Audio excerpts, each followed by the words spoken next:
Here I've got OPPO A73 and let me show you how to change language on the following device. So at first you have to open the settings, then find and pick language and region and click on language.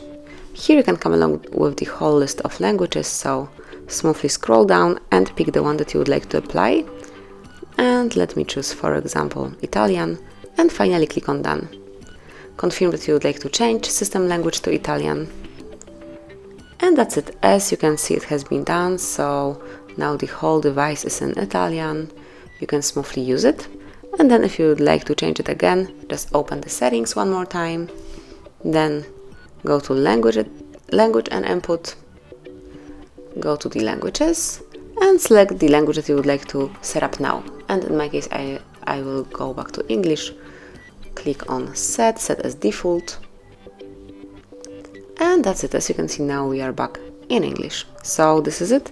This is how you can smoothly, quickly and easily change language in your OPPO A73. Thanks for watching. Please subscribe our channel and leave the thumbs up.